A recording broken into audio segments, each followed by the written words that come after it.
we are who we are, right? And when we are not in approval of it, when we're not in touch with our own humanity, that energy has to go somewhere, and it'll frequently come out sideways. And that's why we see things that happen the way that they are. This is true of abortion clinics. I've heard multiple stories of like when people share their stories about how they started a job and they're like, okay, we need to prepare you. Sometimes the people who you see outside with the picket lines and screaming and whatever are going to end up in here seeking our services. You need to treat them with the same dignity and compassion that you treat everyone else. So there's been a lot more stories about that have come out in this week now since Roe was overturned, where people are sharing like, yeah, it's this unreal aspect of people can really be sincerely out of touch with their empathy for others, but demand it for themselves. And they can be completely in disapproval of this aspect of humanity within themselves and within others. And then that energy comes out sideways because it has to go somewhere.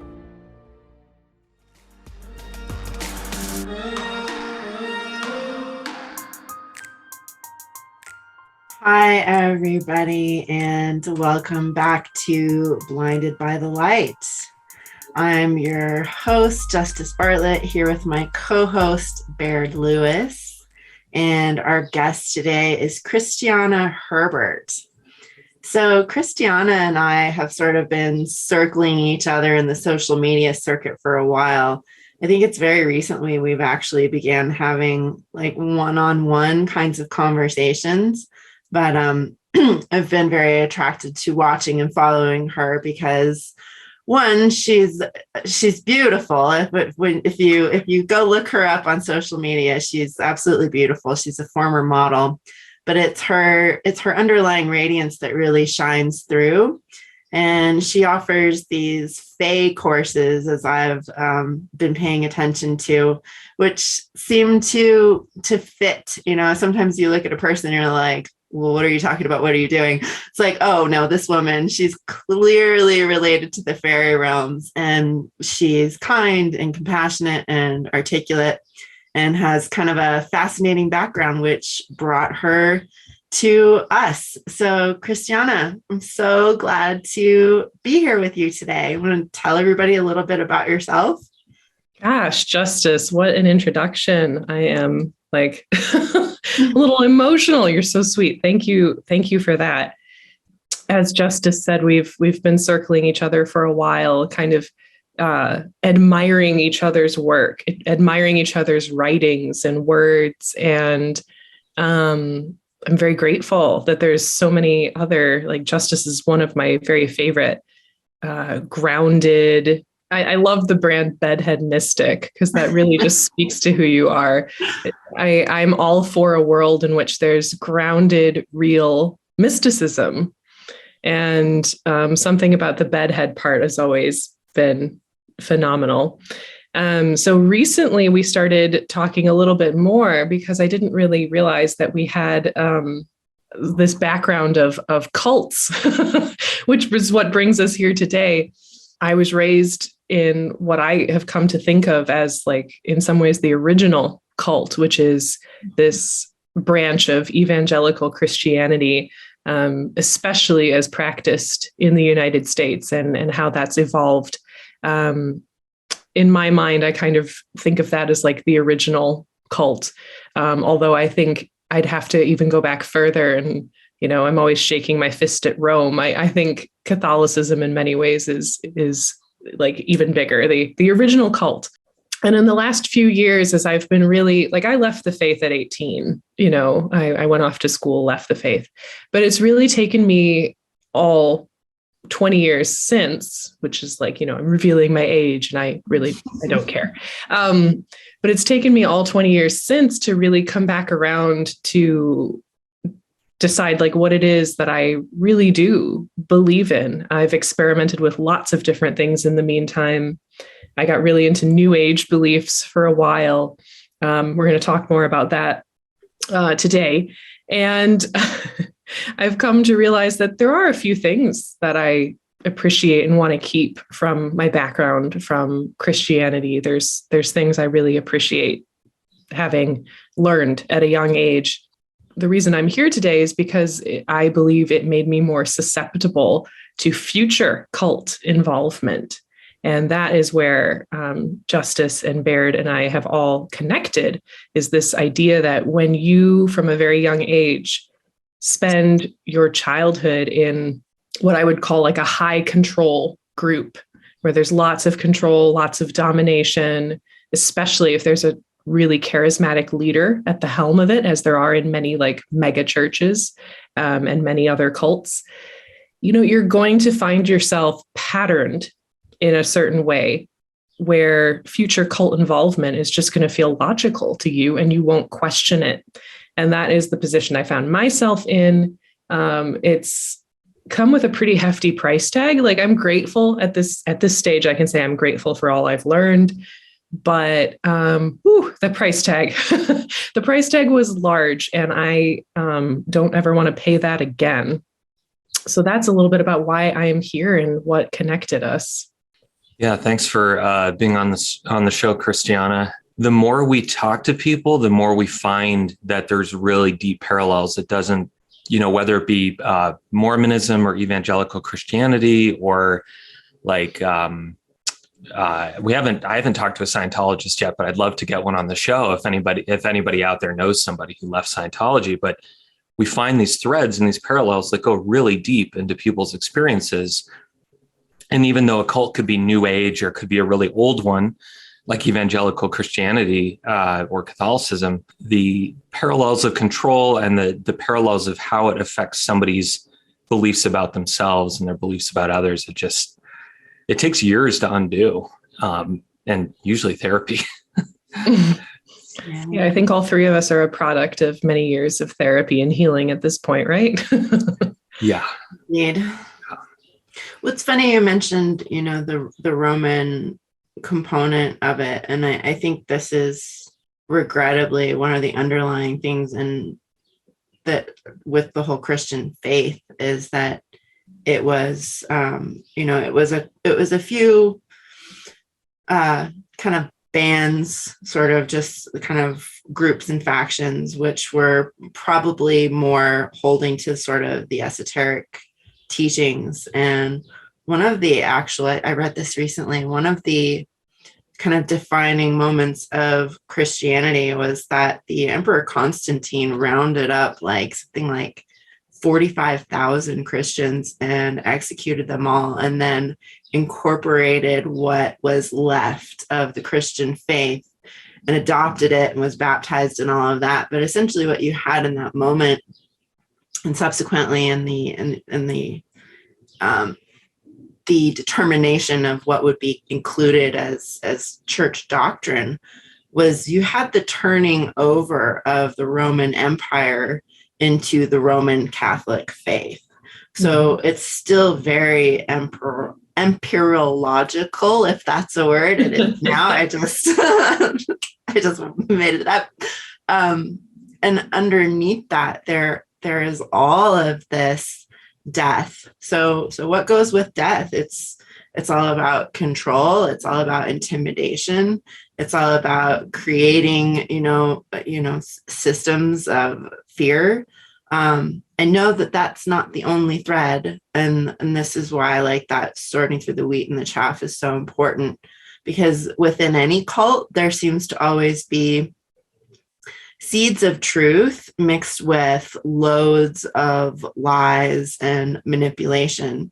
And I think when we're coming out of something like that, that's kind of the hardest part to sort through, is learning how to discern, how to feel through our body, through our psyche, what of this actually bears fruit, as right? Wasn't that one of the terms that you used, Christiana? I loved that. What bears fruit and what is toxic? What is manipulation? What is man-made? That's a really good point. I wrote a whole piece recently about bearing fruit, because that's one for me, speaking specifically about evangelical Christianity. I've had to deconstruct what we've added and go back to I don't really say Jesus anymore quite so much when I'm referring to the man. referring to the words. So I went back to what Yeshua said. If you get a regular Bible that has the old-fashioned red lettered texts for what he actually said, it seems like that's only like 10 to 20% of all the words in the book. Like it's not a lot when you look at it that way.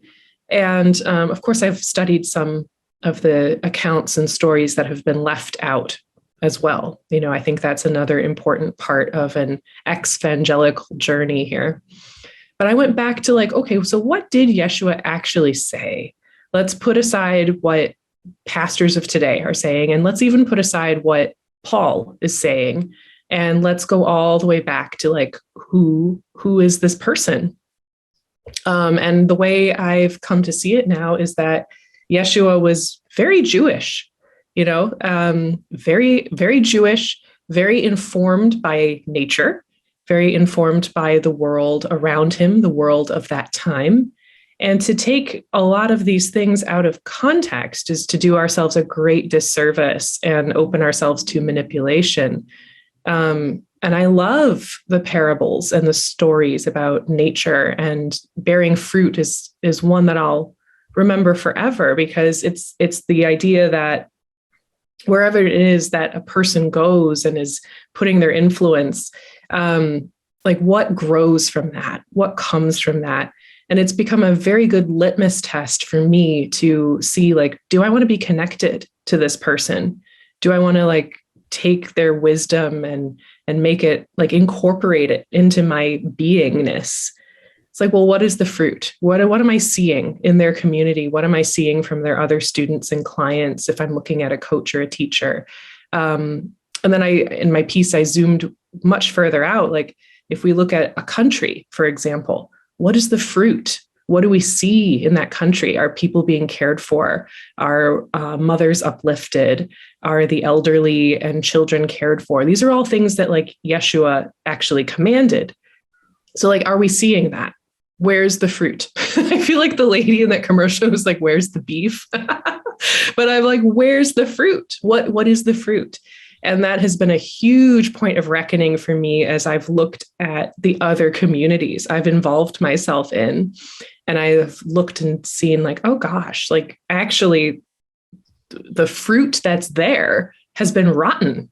It's been molded. It's unhealthy. Like the vine that is producing this is actually corrupt. So that's a point where like, I've actually taken something from this past, and despite the like damage and harm that it's caused, there's this thread of wisdom that I have living within me now. That is true no matter what. This is one of those universal things. So as I remove Yeshua and what he actually said, to the best of our knowledge, of course, from everything else that's come after, that has opened so many doors within me, and really clarified a lot. It's really sad to see how people can twist and manipulate very specific things, whether it be about, gay people and lesbians, LGBTQ, or about things that, Yeshua accepted everyone, regardless of who they are, regardless of who they love. It didn't matter. We inject all this modern context into something that we're 2,000 plus years removed from now. And there was a book I was reading called by Karen Armstrong called The History of God. And it's pretty much should be required reading for any Christians, because it dives into how the early church after he died had huge disagreements on the nature of who he was. Is he half God, half man? Is he 100% God? Is he like Krishna or Hercules, where he's a deity in a human body? There were like 3 or 4 schools of thought about this.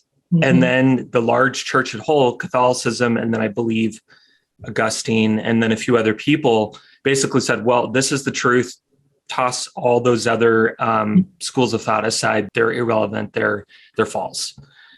That one really stood out to me in terms of his actual words. And then the other one was, if we look at the language of Aramaic, I got to read a book called, oh boy, it's basically the Aramaic prayers that he said. So the Our Father, and then what's the other one? And then the Beatitudes.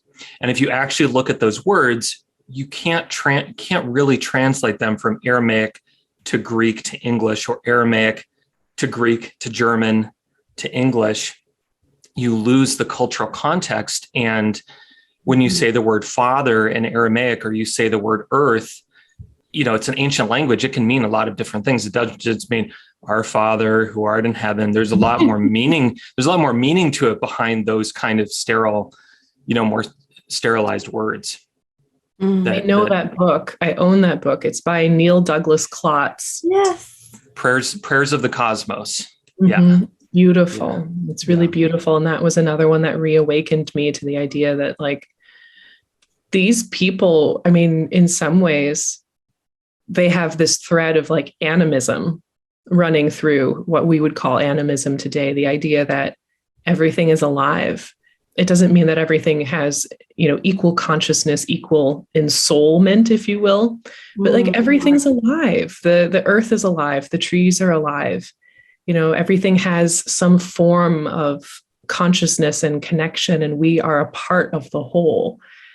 And it was really healing for me to read some of this and realize in some ways I was never yes, humans did what they did, but I was never actually too far away from what it is that I believe and what it is that I teach now when I teach in Fae.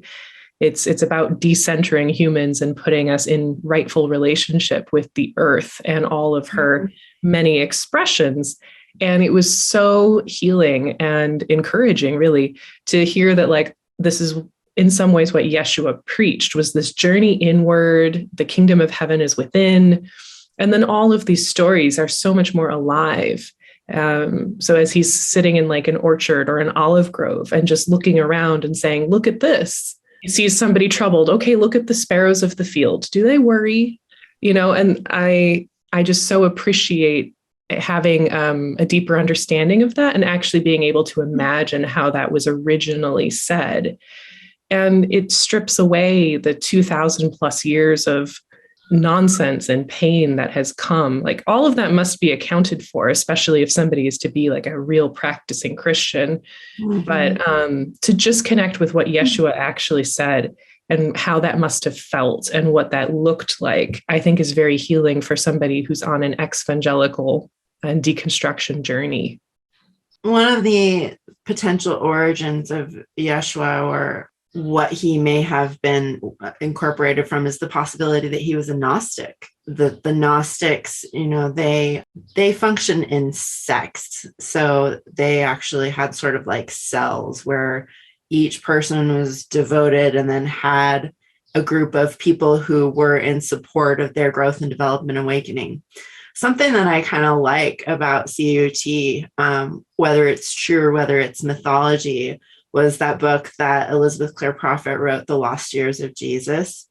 And in it, she talks about what happens in that period of time between when he is 12 and he has the confrontation in the temple, and then he doesn't reappear again until he's 33. And it's we're just to assume that we're supposed to assume that he sort of landed fully formed spiritually, psychologically, and as a fully developed human being. But in that book, she explores the possibility that what he went and did is he had this education, potentially Gnostic education, but also potentially studying with the masters of the Far East, so that he comes back as a developed human being, at the age of 33. He comes back with wisdom. He comes back with gnosis.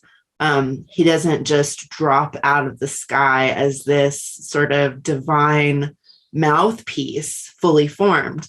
And what's been taken out of the traditional book is any reference to his humanity. It was very carefully removed. And I read somewhere in it was the same post about the ancient history, that the idea of a virgin birth was actually very late being introduced. That wasn't something that was introduced until, I forget if it was the 1600s or the 1800s. There was a bunch of different there was a bunch of different dates listed there. But as far as the history of the church, the cult of the Virgin came way sooner. But the idea that he had, that there was no intercourse to bring him into the world was very late introduction. And some of these core ideas to the modern Christian theology were very late introduction.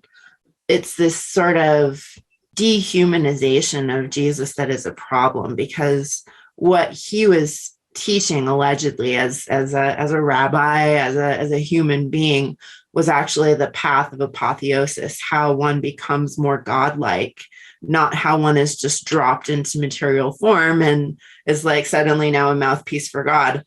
And I think that's a really important distinction, because as people are like going about, well, like, how do I become more Christian? Well, it's not by castigating people who have had abortions. It's not by calling people Satanists who don't agree with your ideology. It's not by dehumanizing everyone else around you. It is literally the path of becoming so much more deeply human and so much more connected to the ecology, as you said, Christiana. It's very disembodied, so much of the Christian faith.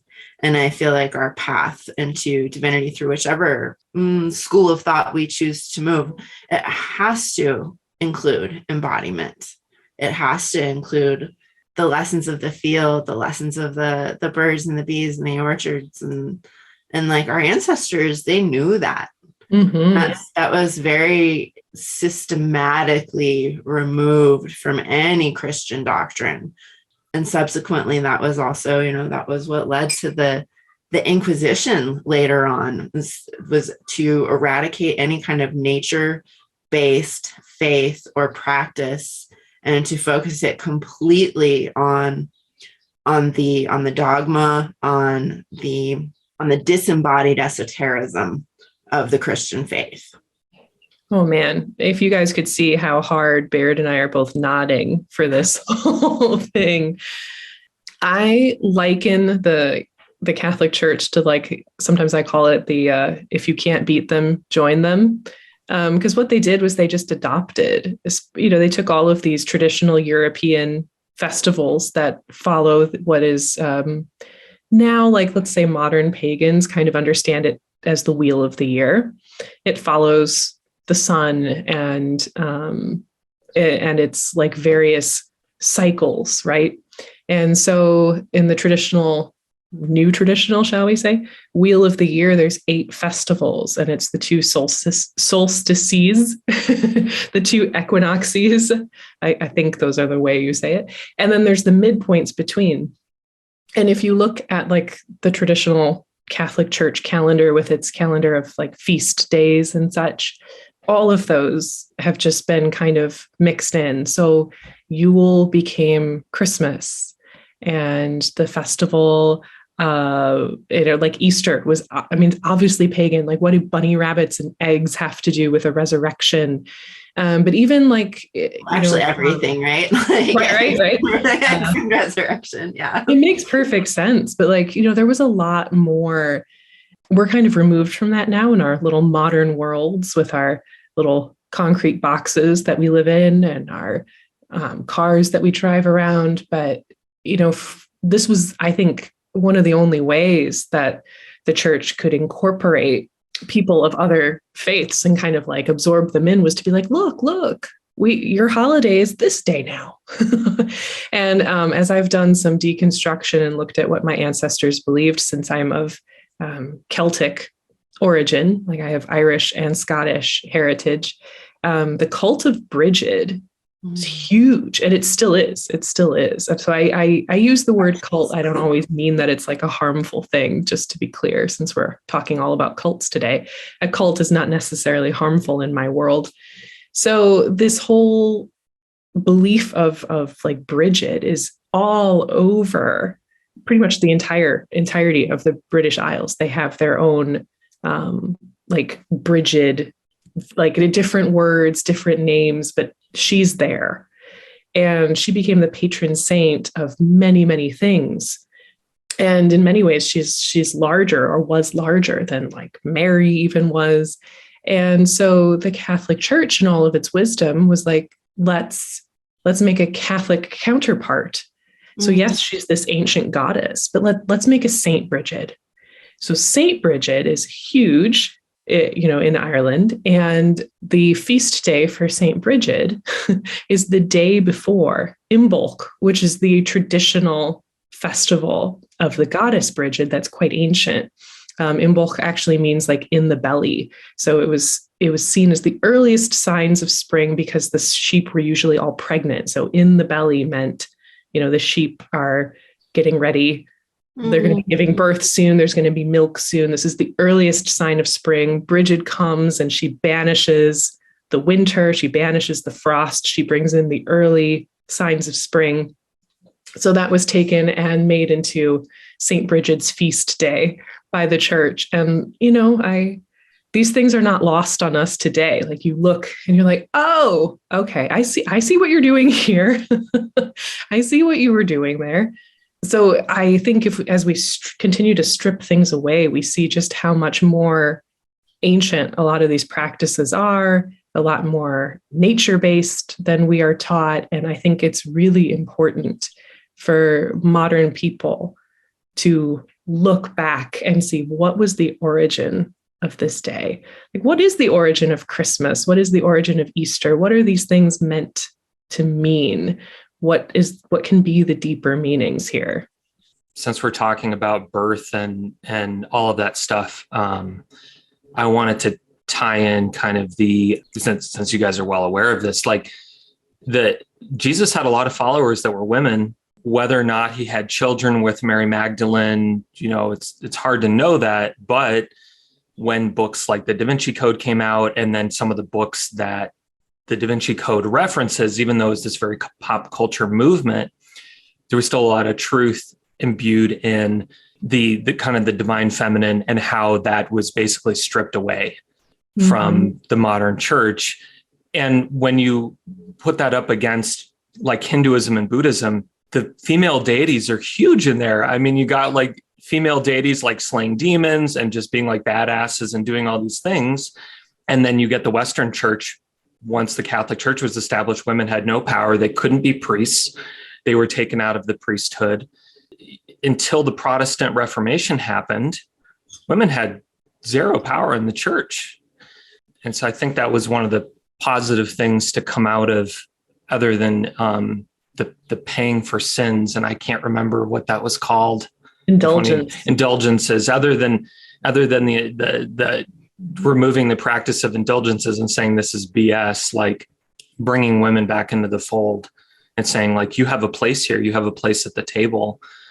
That was one thing that I appreciate from the cut upbringing is women were ministers and the leader was a woman, and it had a different feeling than going to Catholic church every Friday. I went to a Catholic school for 7 years, and we went to mass every Friday, even if you weren't a part of the Catholic Church. That always struck me that even though there was a reverence for Mary, the mother of God, mother of Jesus, however you want to frame it, that women couldn't participate. They could only be lay people in the church. They didn't really have a voice.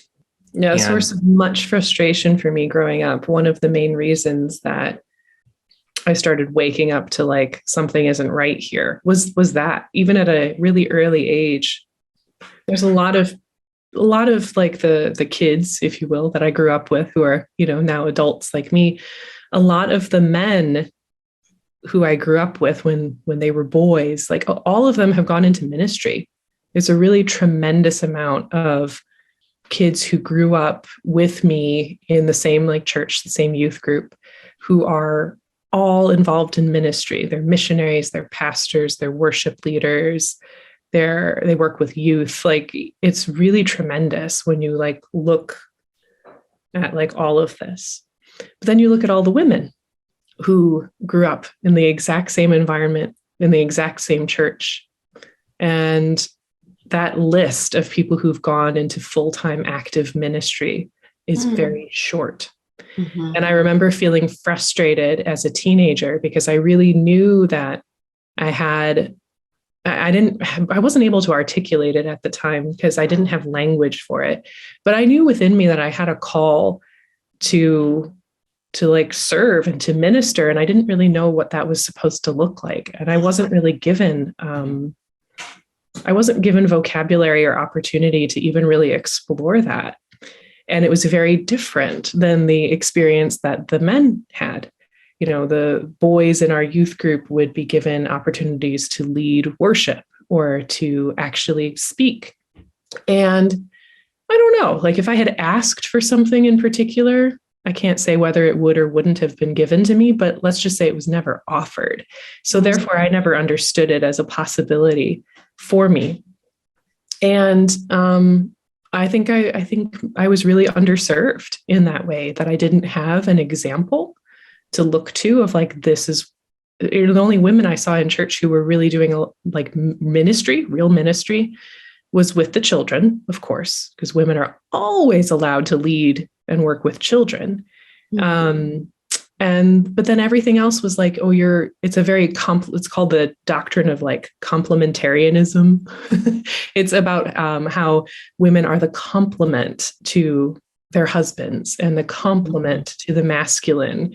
And he's the one who has to lead, and she's the one who's the complement, because God created Adam first. And, this has there's like so many threads we could look at, but that's one of the things that really initially made me question was like, first of all, I remember having these very different experiences with Yeshua in church than like what they were telling me these stories. And I was getting these like visions and pictures in my head, as somebody who has like a very multidimensional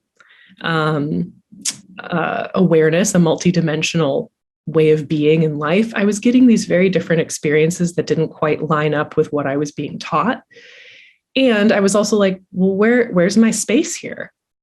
Where am I supposed to speak? Who am I supposed to speak to?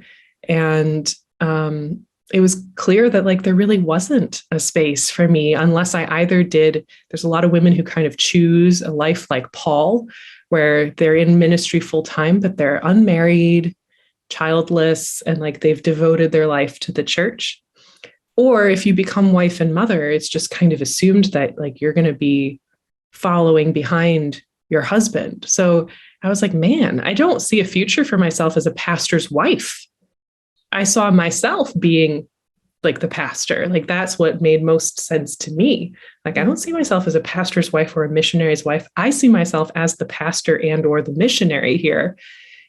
There was so much confusion. And that was one of the reasons why, in retrospect now, that was one of the reasons why I was like, this is not a home for me. There isn't space. There isn't space for like everything that I am and everything that I can bring to the table here. And I've had to create that for myself. That took a long time, of course, but I've had to go and create that for myself because there wasn't a pathway that was given to me. Oh, there's so many things I want to say. So much you just put out there. I know, right? So much you just put out there. The role that one of my favorite things to pick on social media, if you follow me, is I haven't done it in a while, but every once in a while I'll just go after like murdering male polarity teachers. I knew you were going to say that. Could I possibly leave this out?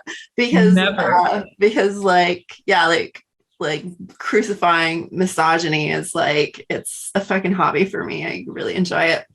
But everything that you said has sort of leaked its way, with the masculine needing to be in the lead and the feminine being in submission, has leaked its way, not just in a religious context, but out through the social context and so much through the relationship context as well. And a lot of these alleged relationship polarity dynamics specifically really tout that, and essentially, it's trauma bonding. Mm-hmm. I think in a very large sense, a lot of religion is actually a trauma bond. Ooh, now you've said it. Oh, yeah. Oh, she went there.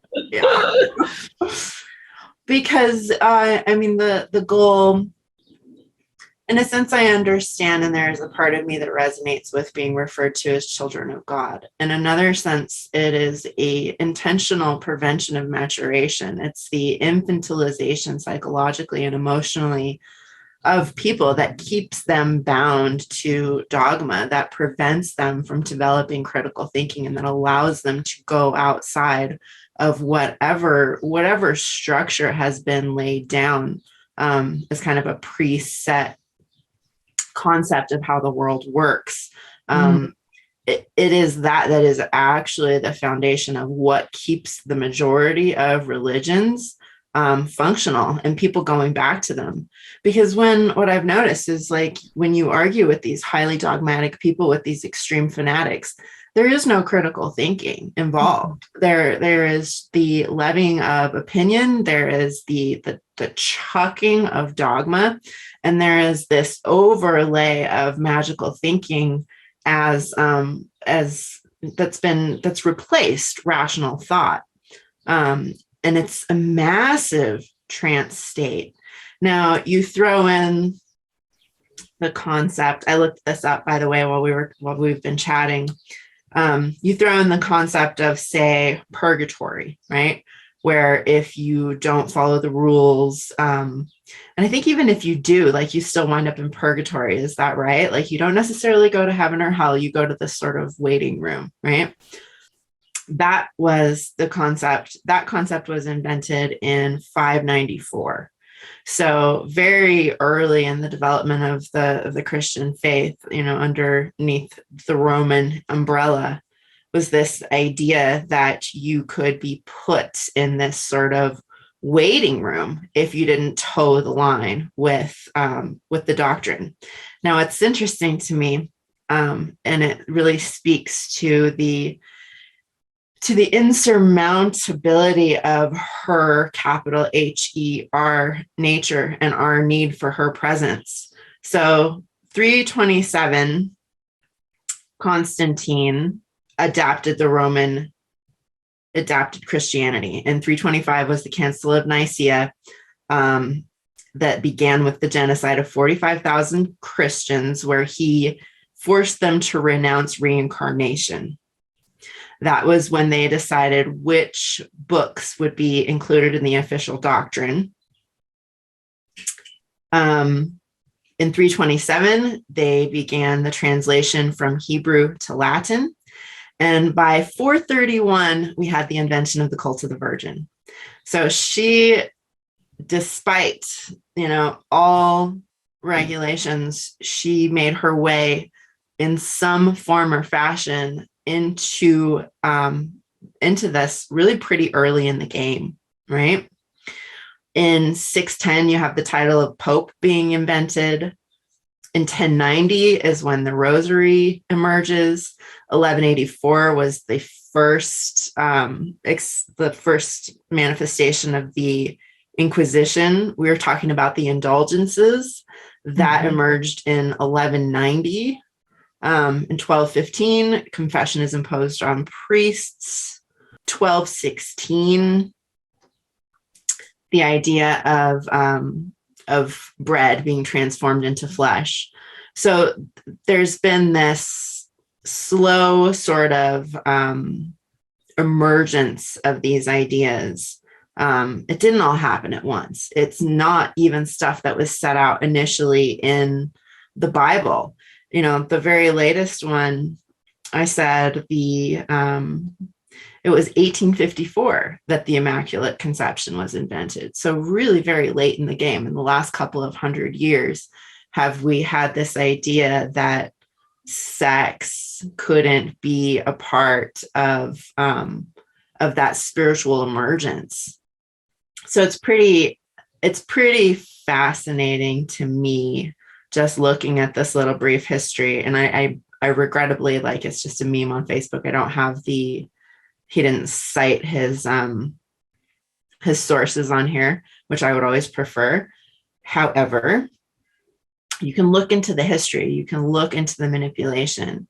And it's actually understanding rationally how these things are developed to suit the needs of the controlling regime, whether that be political or religious or a combination of both, as is the case, and it was the case in so much of European history, that the king was chosen by God, right? Which gave him, sort of this by proxy infallibility in what he chose to do with his land, with his people, with his titles and responsibilities.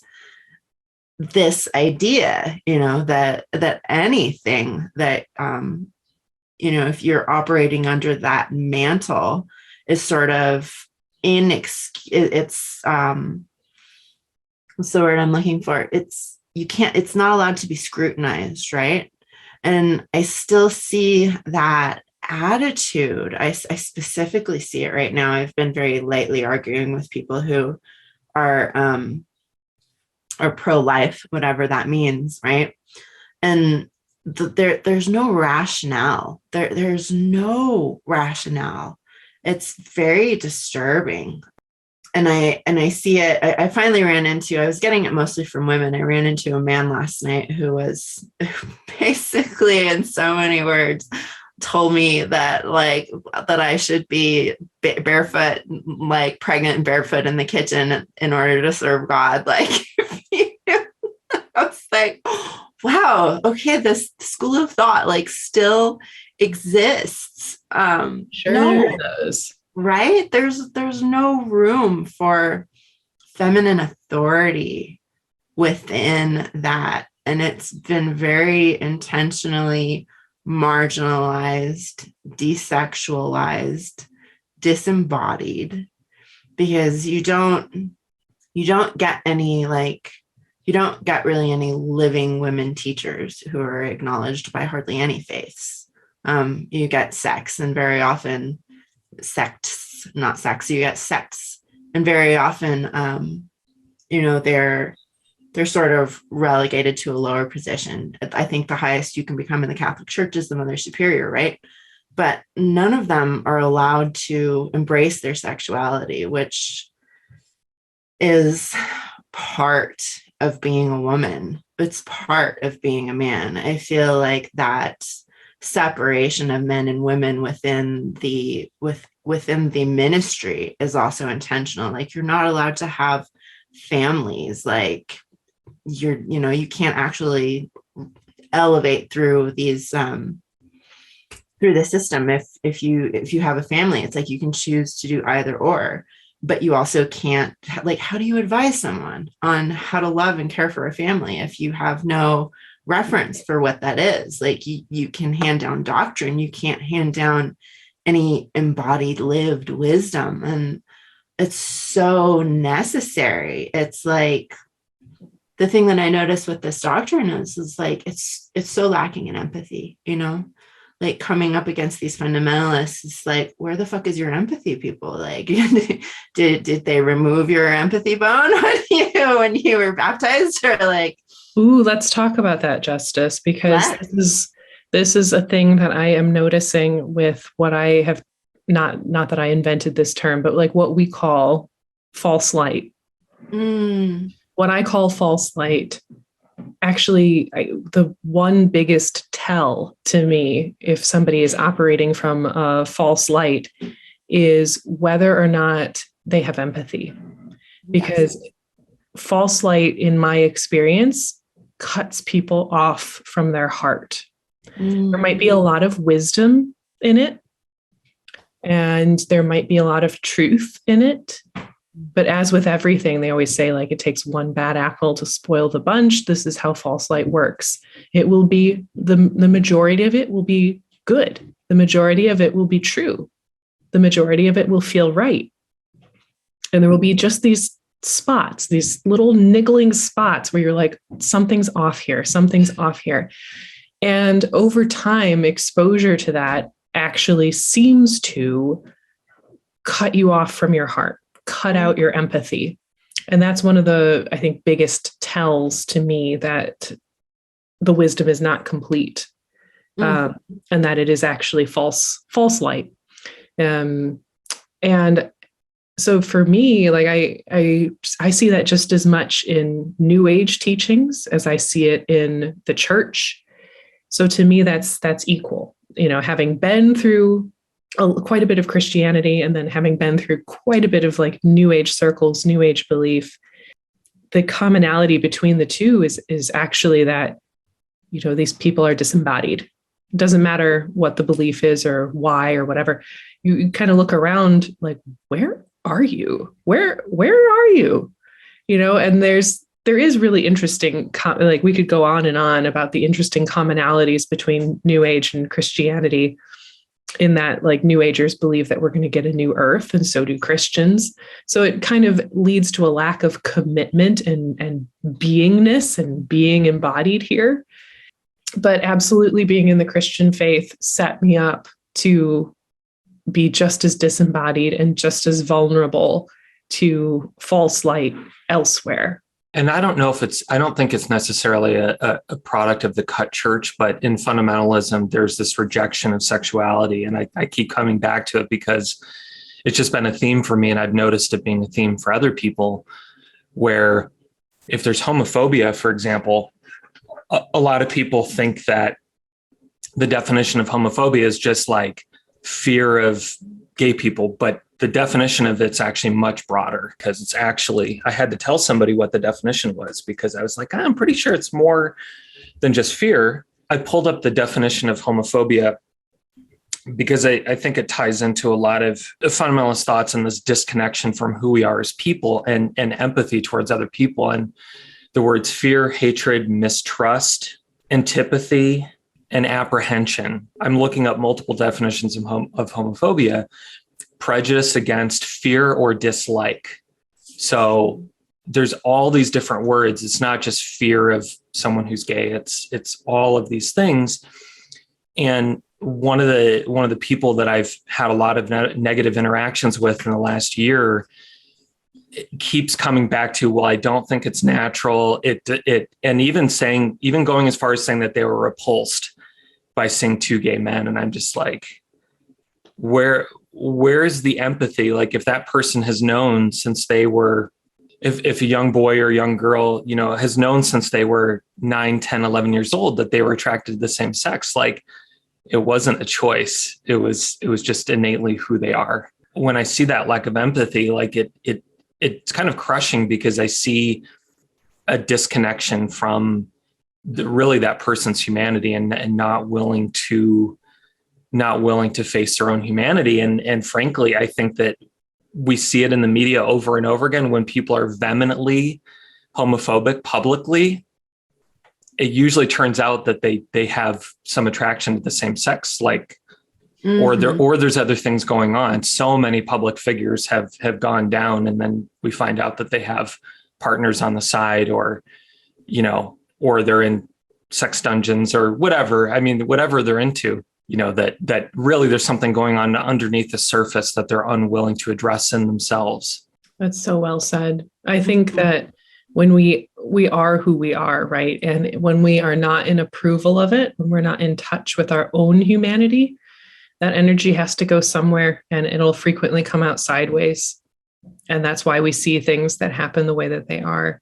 This is true of abortion clinics. I've heard multiple stories of like, when people share their stories about how they started a job and they're like, okay, we need to prepare you. Sometimes the people who you see outside with the picket lines and screaming and whatever are going to end up in here seeking our services. You need to treat them with the same dignity and compassion that you treat everyone else. So there's been a lot more stories about that have come out in this week now since Roe was overturned, where people are sharing like, yeah, it's this unreal aspect of people can really be sincerely out of touch with their empathy for others, but demand it for themselves. And they can be completely in disapproval of this aspect of humanity within themselves and within others. And then that energy comes out sideways because it has to go somewhere. That's so well said.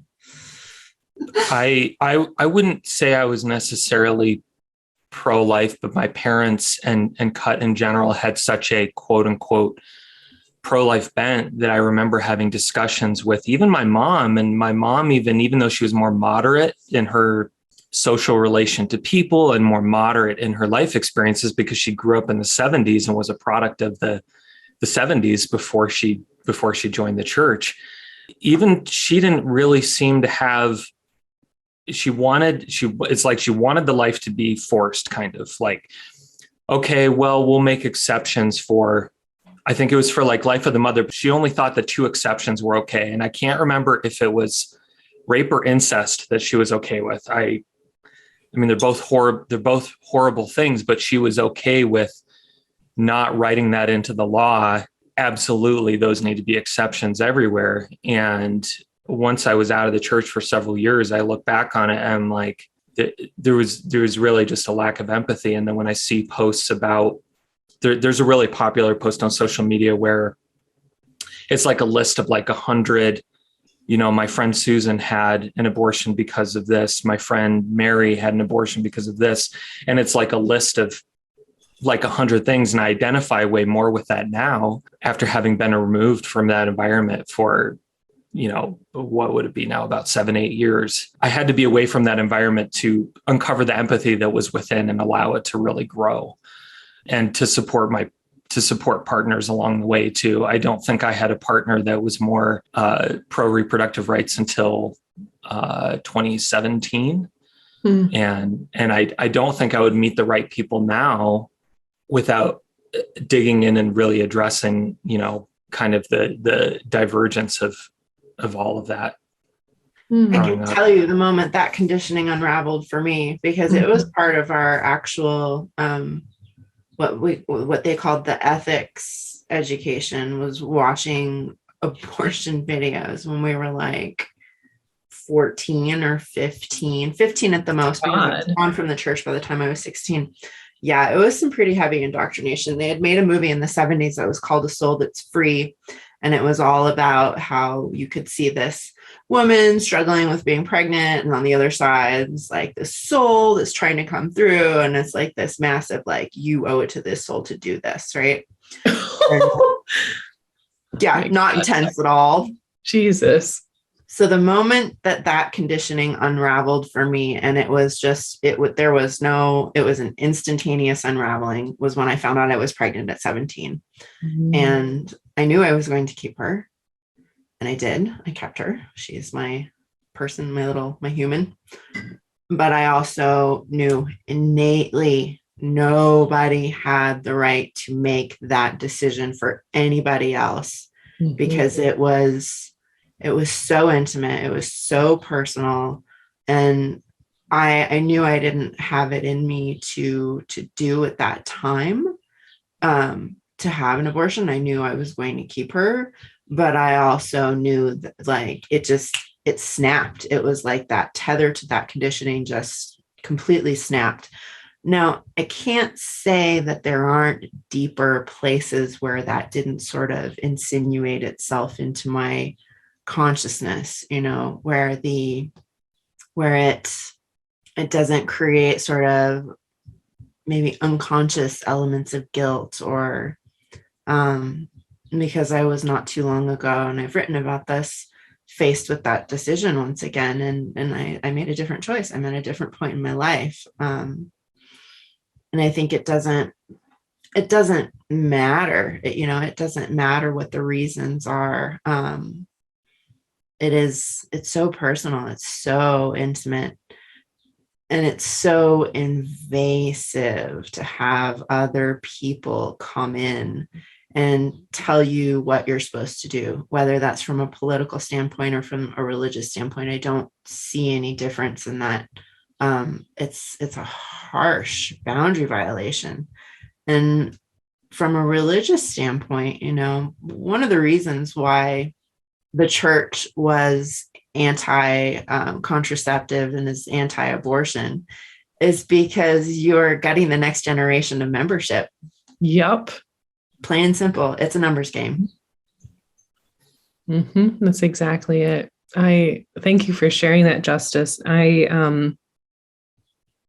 had a similar experience in my own pregnancy. I have a very intentional child here.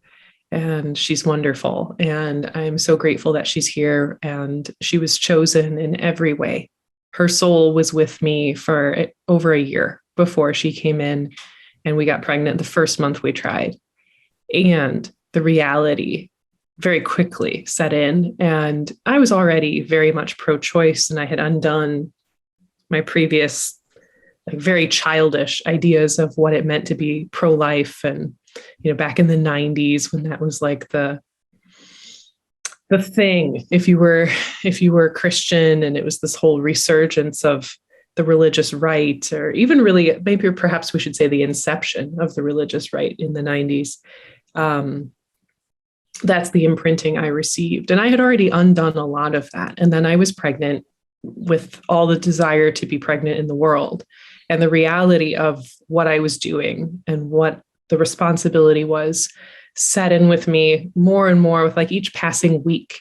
And I was like, man, if anybody was going to tell me what to do with my body and this child, like there was this very primal, like even like rage that came out whenever I even thought about somebody trying to tell me what to do with my body and with this very sacred, very special journey that I was on. I was like, I don't care what, this is so nobody's business. Like, this is nobody's business but mine. Absolutely not. And even with like, my multidimensional awareness, as I like to refer to it, that's why I laughed so hard at the indoctrination of like, you owe it to the soul. Like, really? Like, we're not all infinite beings. If that soul really, really wants to come in, it will find a way in. It'll find somebody who says, yes, this is just ridiculous. And this is where I have to go back to what I frequently say, which is that we are spiritual toddlers living in the dark ages.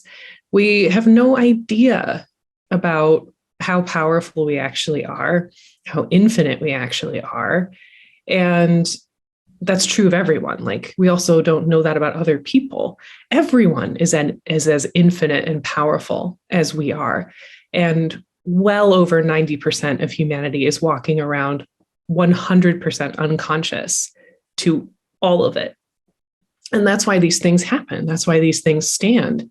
If we understood that, there is no retribution, there is no punishment, that a soul has infinite amounts of like ways and pathways to explore and to come in or not come in, and all of this, like, just think how that changes the dialogue, how that changes the narrative. And that was never more clear to me than when I was pregnant.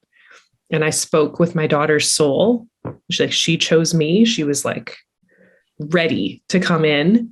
And I said, yes. She was like there. I was pregnant, like right away. And she talked to me for my whole pregnancy. And now, of course, several years past, I see in her, like, she's now human and a child. And so things are different. But that essence of who she is and who I felt her to be was absolutely true. Like, that was my child. I knew her so intimately before I ever even said yes. And I get to now watch her learn and discover more of who she is and reveal that to me and herself and the world. It's the most beautiful thing. And it really has to be a thing that you can fully say yes to, or you have no business doing it. And I feel that more strongly now than ever. And I've had 2 experiences now where I've said no to a soul who wanted to come in. 2.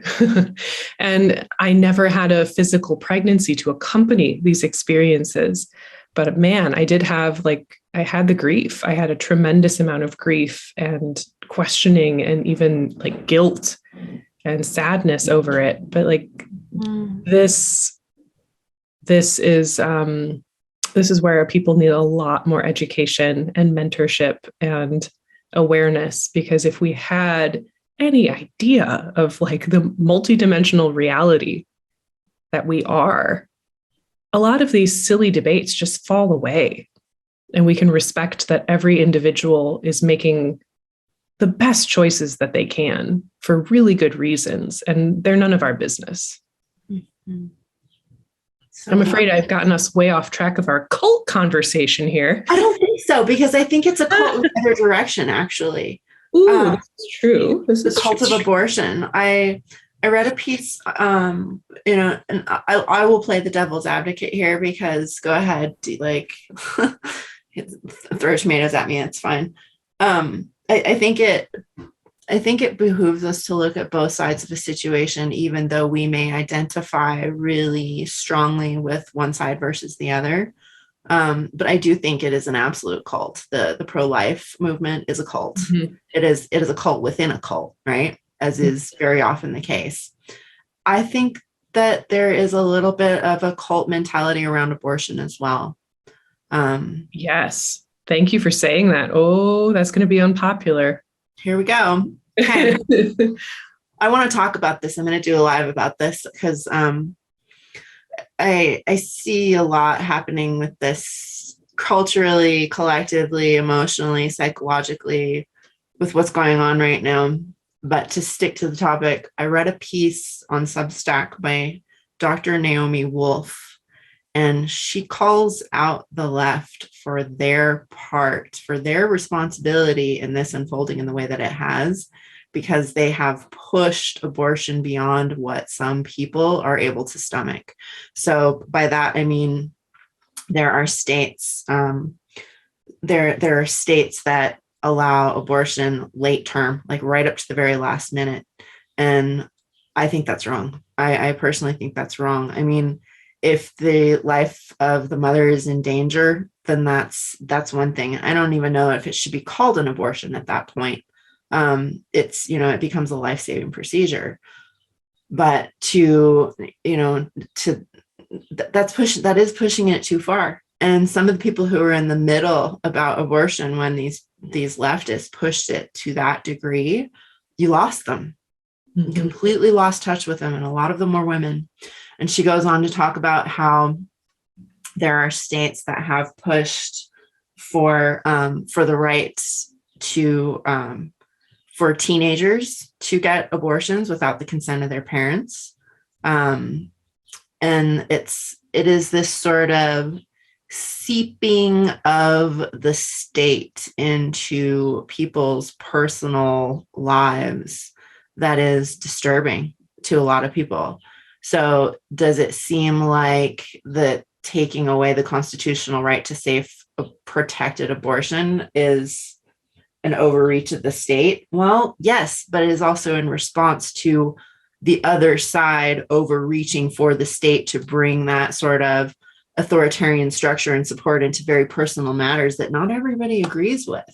In fact, it's pretty clear that there is a large enough portion of the population that disagrees in order for this to happen, because the collective does not roll over. Everybody may want to pin this on these judges who made this call.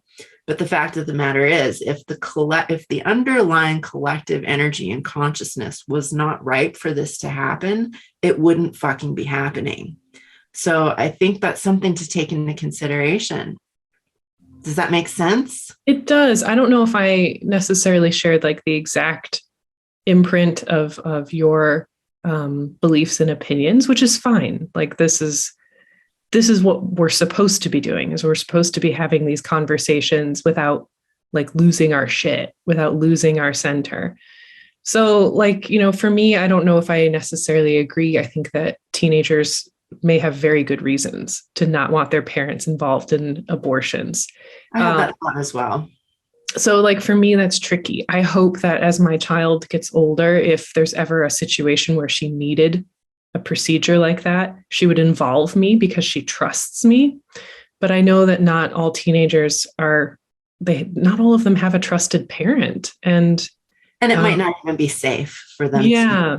Yeah. So it's like but like, this is where we need nuance, right? Because when we push a story that is not nuanced and we say, this is the way it is, take it or leave it, we can't even, like, if we break down and we can't have dialogue around these things, and if both parties can't come with their hearts open and say, I'm willing to listen, I'm willing to like come with an open heart and mind and see what else is here, then we might as well just forget it. And this is what we're seeing. We're seeing the results of decades of breakdown in communication with everyone across America. This is the harvest. This is the fruit, going back to like what we were talking about. So when we put ourselves in little ideological camps and we can't listen, this is the result of that. The nuance is so important. You're gonna have to cut this part out. Something else I was going to say. Oh, the other place that I think the left has missed the boat, and I think you'll agree with me here, Justice, is that like while a fetus is not a full-fledged human, I do agree that it is alive. Yes, like let's say it's not human. It can't survive on its own outside the womb. In my personal experience, the actual soul connection does come later, and there's infinite amount of ways for souls to get here. So it isn't like, there's the popular meme, like, what if you just aborted the next president? Or what if you aborted the person who cured cancer? Like, that's just nonsense. Right. But there is, like, for me, especially knowing who I was bringing in, there is an immediate connection. There is life there. There is connection there. And the cult of science, which is another whole nother cult. The cult of science has you believe that, like the idea of consciousness is this myth, this mythological thing that we can't define. And so therefore, this isn't life. It's just a clump of cells. And it's like, no, if we could add this nuance, we might help actually find some middle ground here, where it's like, this actually is life. And there's some degree of like consciousness and there's actually sacredness here in creation. It is still the right of the person who's going to make the greater sacrifice to like choose what happens to their body, because it absolutely is a sacrifice to creation to bring a child here through your body. And for me, it's like, if you're going to like talk about how life is sacred, then like, where do we draw the line? Are cows sacred? Are trees sacred? Like, are your cats and dogs sacred? Like, we have to actually sit and question a whole lot more of like how we operate in the world and how we move through the world. And the position I've come to is that like, actually all life is sacred. All life is important. Humans are not at the top of the pyramid. We're just another player in this great web. And sometimes we have to make really difficult decisions, just like every other animal does. There's animals that toss their young at predators, and there's animals that experience spontaneous abortions when they are threatened. Like, all of these are real documented facts that lead me to believe that A, we are not that far evolved from animals, like we are animals. And B, like there's difficult decisions that need to be made all the time based on survival. And sometimes choosing to not have a child is absolutely based on like some amount of survival. So this is like the nuance that I wish was in the conversation on both sides, because then we could acknowledge like, maybe there is something to grieve here.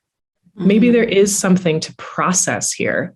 And I heard a story. I don't know if it's true. I heard that the Japanese have an actual like practice. There are cemeteries that honor aborted and miscarried fetuses. Like their souls, their energy is honored. Like there's a place to like practice that, because the Japanese are the longest, most uninterrupted case of animism that exists. their entire culture is based on animism, and it's never been changed. They were never conquered by Catholicism, by the West. So we can look at their culture and kind of hypothesize and wonder what might have happened if the story of Europe had gone differently. In any case, I've heard that they have these cemeteries where people can go to honor children who were not meant to be, for whether it was natural reasons or whether it was a conscious choice. And I think that's such a beautiful practice and acknowledgement of, like, again, the multidimensionality of these things. Oh, I love that you said that. And I think that's completely relevant. And yes, the left has become a little bit divorced from that, whereas the right is like so like almost militarized in the evangelicalism of it all. That element of the conversation is most certainly missing, and it can be both. It can be, it can 100% be both. You know, I've worked with women over the years where, you know, we've communicated with the soul, and if you need to stick to a more scientific, you know, mindset or process with that, you can just look at it as doing like psychological parts work as well. And that's every bit as necessary and valid. It's like, maybe you are just talking to a portion of yourself that identifies with this part of you that couldn't complete this experience. And that's every bit as valid as doing ritual, as speaking to a disembodied soul. But it needs to be part of the conversation. It really does. It does. And you know, you're so right. The right in this country, the right has become completely enmeshed with the cult of evangelicalism. That's hard to say. And the left, what we're seeing now is that the left has become completely enmeshed with the cult of science. Yes. And that's like a brand new, quote unquote, brand new cult, at least in the way things have transpired. And something I've been meaning to say in this conversation is that there's a reason we get into cults. And my belief is that the deepest underlying reason is that humans need something to be devoted to. Yes. There's this need within each of us to be devoted to something larger than ourselves. And we get to choose where we point that devotion. And for me, these days, that devotion is to earth, is to like really that wonder of being here, that childlike sense of wonderment at the beauty and miracle that is life. I think that's amazing. And I'm like, why else would we be here? Why else? I've never come up with a better answer. Why else would we be here unless it was to experience that? So that's where my deepest devotion lies. And obviously you can experience that in so many ways. And I experienced that very much in my family and through my child.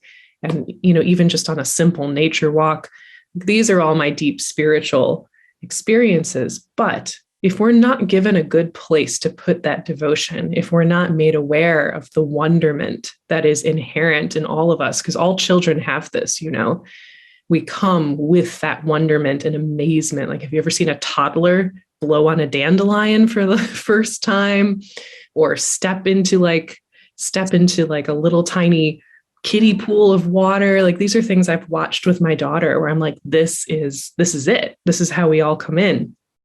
Yes. If for whatever reason we are interrupted from that flow and we are told to put our devotion elsewhere, this is where in my opinion, the genesis of cult comes from. And we will spend the rest of our lives looking for a place to put that energy. And until we either find like this place that I've found where we strip it all back and we go back to our true nature, or we're going to find something else. And for a lot of people who are unchurched, not religious, and really not even that spiritual, that place has been science. Yeah. And now science has become this whole cult unto itself, where people are now devoted to studies. Like, cite your sources. I need a double-blind cited study that's been published. And, we see the veneration of like scientific figures, like Neil deGrasse Tyson, Bill Nye the Science Guy, even Anthony Fauci. Like these become the venerated saints. So I would argue that we are seeing this huge explosion in the growth of the cult of science, which again is just a replacement for the devotion that we all are seeking. Oh, I love that. I love that so much. I could not agree more. I think, and this is, one of the reasons why I chose mystic in my, for my brand name, is I think mysticism has the ability to bridge that more so than, like, that is the bridge between religion and science. Is there is an awareness and an acknowledgement of the unseen, and yet there is a deeply devoted connection to and practice with the natural world. And there is a study of the natural world involved in mysticism that that we look to explanations of the natural world first for reasons why things happen, as opposed to creating sort of esoteric fantasies about what's going on. Like, one of my favorite ones recently that got a lot of action was somebody had posted in one of these witch groups that they were waking up at 3 a.m. and they were like, it's your guides, it's the downloads, it's the da da da da da. It's like, okay, well, all of that may be incorporated into that, but biologically and ecologically, humans and most other mammals and creatures, we have a 2 sleep cycle. It's natural. It's what we've done for thousands of years prior to the introduction of electricity. It's like, what? It's not ascension symptoms? Nope. It's just it's just your natural biorhythm. Oh, Justice, don't even get me started. Ascension symptoms. Have you checked to see whether you're hydrated? Like, right. Take a nap. I have ascension symptoms. Yeah, that one cracked me up. I heard that about people talking about, it was one of these kind of new agey influencers that was very cultish. I think it was oh God, what is her name? They talked about her on the Conspirituality podcast, and she's in Maine, I believe. She's on the East Coast, and she's talking about, if you're having a lot of migraines and you're having trouble sleeping, you gotta take it in, you got to accept it, because you're going to get this like blast of light, and you're probably close to your ascension. Yeah. Or you're dehydrated and mineral deficient and stressed beyond what your nervous system can handle. I mean, that's possible. You could just be living through a pandemic. Who knew? Yeah. Who knew? We're ascending. I can't with that stuff. For me, it's like, it just reminds me of like back in the 90s when the rapture theology got real big in the church with the whole Left Behind series. And everybody started getting really obsessed. Like, oh, if Jesus comes back, are you going to be left behind? I had mortal fear about that as a kid. Like, oh my God, what if I get left behind? What if my whole family gets raptured except for me? And I just can't. So the ascension symptoms and the 5D new earth, when it's spoken in that very disembodied way, it's like, oh, we're going back to the left behind. We're being raptured. And they're like, oh, I only exist in 5D now. And I just want to kind of poke them and be like, what's this body? Right. What's this body I'm Are you still? You smell. Take a shower. You're still solid. Have you stopped needing to eat? Your 5D emanation is funky. Yeah. Yeah. I can't. That cracks me up. Some of the new agey ones, they're like, oh, there's people that survive on sunlight only. And it's like, that's not biologically possible. Like, they're doing something you don't know about, but it's funny. One of my teachers, so one of my who I call my root teacher, she always used to say something really interesting about that. She's like, if you study the people who survive on sunlight only, she's like, you will find that is the only thing they do. Right. So it's like, she's like, is it possible? Technically, yes. She's like, but it will become, it takes so much energy, so much life force to make that to even be a possibility that that becomes your entire life. You can do nothing else but literally like whatever it is, drink water. I don't know if they drink water, and then like sit in the sun and sleep. That's it. So she's like, it's totally possible for humans to do this, but she's like, it's extremely inconvenient, which is why nobody does it. Have other things to do. Would you like to like have a family? Would you like to have children? Would you like to write a book? Would you like to like have these other experiences? Well, then you're not going to be able to do it on sunlight alone. So that's where, like, that's my general thought on that. So I have to laugh when people are like using it as proof of somebody's superiority. It's like, to me, it's proof of their superior, like, focus, like, kudos. I don't know how your brain is able to do that. My ADHD brain could never, but kudos to your ability to focus on sunlight for that long. Yeah. Not a possibility for this pale girl. I know, right? I love that you put it in that context that yes, it's possible, but what is the cost? Like, what are you giving up in order to make that your primary focus? That's the same thing with this idea, you know, this ultimate sort of spiritual attainment being that you have no attachments, that you can meditate 12 hours a day or do whatever. Okay, that's beautiful, but how realistic is that? And how much does that really actually serve you as a human being or other human beings that are connected to you? It's, you know, what we've talked about is like, I think the whole, it's escapist. Yeah, it 100% is. I had that choice point on my spiritual journey before I became a mother. I had that choice point very distinctly laid out for me. And my spirit team was like, you know, these are your options. And my teacher, my root teacher, agreed and was like, you know, you have a choice. She's like, you can either choose very consciously, she's like, way more consciously than most humans, to step into motherhood and to be a mother and to experience that in this lifetime. Or you can give that up and have, you know, in some ways, a more quote unquote devoted path where like you will be fully devoted to your spiritual work and to working with like some pretty like high level beings who are not in bodies. She's like, you can choose that if you want to, but like there's a price tag for either one. Obviously, I made the choice that I made. I'm grateful every day that I did. It actually led me to a much deeper magic and embodiment. I had never been in my body before I was a mother, before I was pregnant. I was never in my body. I was always flitting through the multiverse, you know, like going and hanging out with angels and the fae. And I was really not here. I was really not in my body. And, you know, that has a large price tag attached to that too. So it's taken me this long to really figure out how to be here, to be in the density of this experience and learn how to bring the light and the radiance through that instead of escaping the density to go hang out where it's much more readily accessible, which is you know, not here.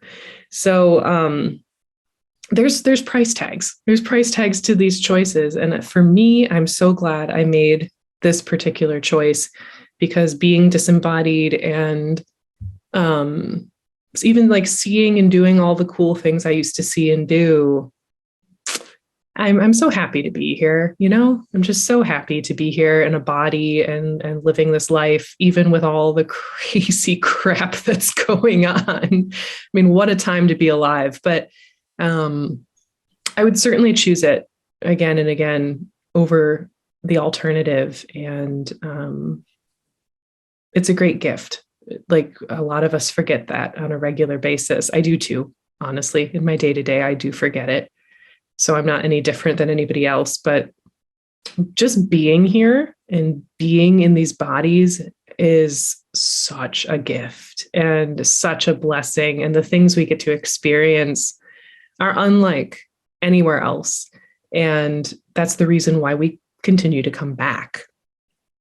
You know, you can have all the joy and instant manifestation and love and light and instant like fruitcake on demand, like whatever it is, you can have all of that out of your body and on the other side. But here's the only place where you can like walk on a beach and feel the sand between your toes and smell the salt air and hold somebody's hand and hear somebody call you mama and have it hit your actual physical eardrums and light up your heart. That's a uniquely human experience. And that's why there are lines and lines out the door of like souls waiting to come here to experience that again and again. Thanks everybody for listening. As we wrap up here, I just am so grateful to have Christiana join us in this conversation space, and the wisdom that she brings from having been in these different environments and coming out of it more a whole person, and a person that is very obviously more in tune with herself and her true nature and who she wants to be as a person and a mother and a spouse, all of these different components of life. As people are listening to the show and being even observer in this space, I appreciate hearing these stories, not just because sometimes they parallel what each of us went through, but also because the more we're willing to listen and come to the table, we can actually grow as people. And in hearing your story, I feel like I've grown a little more even in this time, and can bring in some of that wisdom into my own life and the nuance of these discussions around reproductive rights and spirituality in general, because my life isn't totally devoid of spirituality. I don't identify with atheism, but I had to strip away all of what I was raised with to figure out, well, what do I actually believe? What are my values? And what do I care about? What do I deeply value in myself and in other people? And so I just appreciate you coming here, Christiana, and sharing what you've shared. Well, thank you, Baird. Thank you, Justice, for having me. This has been such a great discussion. You never know, where these discussions are going to go. And this was like delightfully different than I think any of us had fully prepared for. But like, how could we not talk about this issue? We did our little, just so your listeners know, we did our little pre-interview to prepare. And then that was the same day that like the news broke that Roe was overturned. I had missed the memo that morning, and we did our little conversation. I almost said hung up. Again, revealing my age. I got off the call and looked at the news and was like, oh shit. Like I felt like I entered into a completely different world than where I had begun that day. And so therefore, everything's different. Everything's different as a result of that, like almost like that fracture in time. So thank you for allowing the conversation to deviate a little bit and to talk about these things that are so important to all of us, and to look at how the cult intersects with all of this. I think is actually a really vital piece that I don't know that I would have realized without my background. I don't know if I was just on the outside looking in, or like a total like lay person, not terribly spiritual, not terribly religious, I don't know if I would have the depth of understanding of how this cult mentality is actually shaping all of these decisions every step of the way. So I think these are vital things to talk about, and I thank you for having me here to discuss them. It's been a pleasure having you here, Christiana, and getting to talk with you about these things as well. Always Baird. The whole cult thing is so much further reaching than what people tend to think of as simply, the religious operation of it. The medical system can be a cult, as we talked about. Science can be a cult. Certainly, there's cultism within the different factions of religion. Education can be a cult. I think, what defines how we participate in something as a cult or not is, do we leave behind our own sort of sense of self and our own embodied and empathetic connection with who we are in relation to reality, inside or outside of that structure? So can we move through religion without losing ourselves? Absolutely. Can we become, students of science without losing ourselves? Absolutely.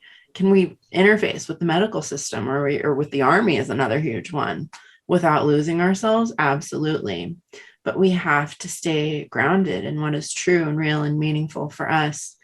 And I think that process, regardless of the interface, it requires the ability to hold nuance within ourselves. It requires the ability to hold paradox. I think the delineation of a mature being psychologically, spiritually, emotionally is if we can hold nuance, if we can actually hold the reality of paradox within ourselves and still maintain our center. If we can engage with people from various backgrounds who we don't necessarily agree with and still maintain our center and still prioritize both our own and their humanity within that process, that is the real mark of maturity, spiritually, emotionally, psychologically.